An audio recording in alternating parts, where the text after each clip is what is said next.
Hey guys, quick video by the Anime Room, the tragic depth of Choso Jujutsu Kaisen character analysis. Honestly, Choso was such a goated character, and bro, his ending in the manga was so sad, man. I gotta be honest, it was pretty tragic. I guess it felt bittersweet though, he was able to help Yuji until the end and truly embrace Yuji as a brother. Talk about the psychology of one of my favorite characters in Jujutsu Kaisen. Most of the time when we talk about Jujutsu Kaisen, we're talking about power scaling, domain expansion, or Gege Atokami's latest attempt to ruin our mental health. But deep down, Yep, Akutami. I mean, I can't even say Akutami is worse than Fujimoto. Akutami is crazy, but what Fujimoto pulled with Chainsaw Man's ending truly broke my mental health, man. It broke so many of Chainsaw Man fans.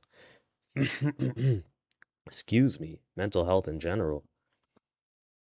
far away in the middle of all that chaos, is a character who shouldn't be human, yet somehow feels more real human than almost anyone else in the show. And you guess who that character is? No, it's not Higuruma. I'm talking about Choso. Usually, villains in anime want to conquer the world or settle a grudge. But Yeah. Choso, his entire psychology, every single drop of blood he spills, is dictated by a singular, crushing responsibility, being the big brother, Onisan. Today on the Anime Room, we're breaking down the messy, beautiful, and deeply tragic mind of the Cursed Room Death Painting #1. We're looking at how a monster chose to become And bro, he was the oldest brother, so he had to shoulder and burden like everything, man. a man just so he could be a brother. To understand Chozo, you have to I'm not even surprised why Choso would hate Naoya, low key. understand the eldest sibling syndrome, turned up to the max. Chozo wasn't just born, he was an experiment in a lab of horror by Kenjaku. But in the void of trauma, he found a purpose. He decided that if he was the first to open his eyes, it was his job to make sure the others could sleep safely. Psychologically, Chozo operates on an external validation. He doesn't have a favorite food or a hobby Right. or a dream for the future. His livelihood, his self, was entirely tied to the survival of Eso and Ketsusu. When we first met him in the Death Painting arc, he wasn't fighting for the curses because Yeah, it's usually never good to tie your self-worth or just tie anything really to external validation. You usually want some form of like internal validation. he believed in it. He's doing it because he thinks it's the only way his brothers can accept Bro, Mahito's face. Oh my God. I'm sorry. I can't, bro. Because it's like Ghetto or Kenjaku, he has this super serious face, and then Mahito is just here just trolling, man. this in a world that hates them. This in psychology is referred to as the classic protector's paradox. He's willing to become a monster to keep his family pure, but the irony, the moment he loses them, his world doesn't just crack, it vanishes.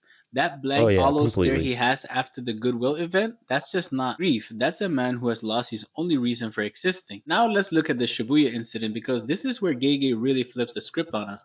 The fight with Yuji isn't just one of the best choreographed battles in the scene. Bro, it was so peak, man. Yuji versus Choso was genuinely peak. I remember the first time just seeing it.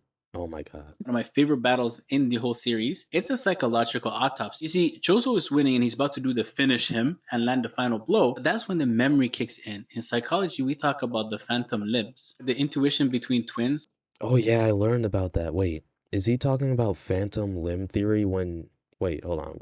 That's what he said, right? Phantom limb theory when you like or did he say something else? I'm a little confused. The memory kicks in. In psychology, we talk about the phantom limbs, the intuition between twins, like they feel each other. For Choso, he's Oh no, I didn't learn about that. I learned about phantom limb theory where you can be missing like an arm, but you'll still feel pain even though you don't have an arm. blood manipulation technique is a literal biological tether to his siblings. When his mind registers Yuji as a brother, it creates a total cognitive collapse. Everything he thought he knew, that Yuji was his enemy and that his brothers were all gone, gets rewritten in milliseconds. What's fascinating is how he handles it. He doesn't go into denial. He doesn't even try to fight the feeling. He accepts it with this terrifying, quiet intensity. He goes from being Yuji's greatest threat to his most devoted guardian. Why? Because Choso's identity isn't based on who he likes, it's based on who he is responsible for. If Yuji is blood, Yuji is everything. This is where the script Yeah. gets heavy. In the later arcs, Choso starts to realize something painful. He failed. He realized that by siding with the It is kind of crazy when you think about it. Immediately after learning Yuji is his brother, Choso essentially is willing to sacrifice his own life and just do whatever for Yuji, even though they just met. curses, he led his brothers to their death. He begins to see himself not as a hero, I wonder what he would do, because, like, what if Yuji was some evil person, even though they were brothers? I wonder what choice Choso would make then. but as a mistake. This leads to a shift from proactive love to atoning love. He starts calling himself a worthless big brother. But here's the thing, that's exactly what makes him human. Humans are the only creatures that carry guilt for years, trying to make up for a past that they can't change. When he tells Yuji, I'll die first because I'm the older brother, it's not just a cool line, it's a psychological surrender. He is deciding that his life has only value if he's used as a shield. He's no longer a curse wound, he's a man who has found a way to make his suffering mean something. In the end, it also proves that And that's the huge thing with Jujutsu Kaisen. It's partially a search for meaning, especially Yuji. Well, it's actually ironic because when Yuji defeated Mahito, when he was talking to Mahito, he said, I'll just keep defeating curses. I don't need meaning or reason or purpose behind doing so. I'll just keep defeating curses until I rust away. So I guess I kind of contradicted what I just said, but overall, Jujutsu Kaisen, like excluding that one line that Yuji said, overall, JJK kind of is about just this overall search for meaning, purpose, and identity, especially if you look at characters like Gojo, Yuji a little bit. You know, Yuji had this guilt for the Shibuya incident and all that. Higuruma lost his good side because of the corrupt system and all that. blood doesn't just make you family, it makes you Suguru Geto literally changed his identity because at first he was like this good person, but then he was like, "Oh, I need to stop this cycle of curses," and he turned evil and all of that. accountable. He's the most relatable character in JJK because we all know that what it's like to feel responsible for someone else. We all know the fear of letting the people we love down. He started as a curse, but he's ending his journey as the most selfless human in the room. So what do you guys think? Is Joseph the goat of older brothers? Is his devotion actually Choso had great character development, especially because he started off as this like ambiguous villain. He was never even really necessarily a villain. He was more like an ambiguous antagonist, and then he turned into a redeemed hero.